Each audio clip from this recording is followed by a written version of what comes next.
It's an interesting thing, the way we look at this robin. This robin is a predator. I never see them eat out of the seeds. They eat out of the ground. They pull up worms. They eat them and eat them and eat them.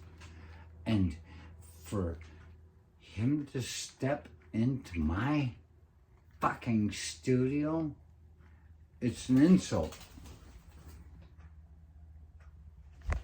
It's an insult. It's saying we are not willing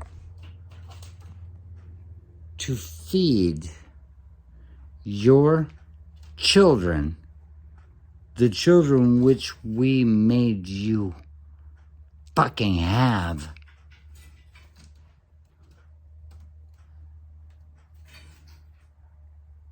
Yet, it walks into my house.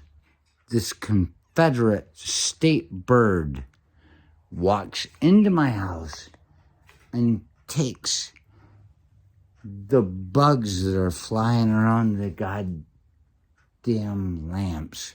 I am happy to help anybody that needs to feed their children. Yet, I'm disgusted by those that force people to feed their children.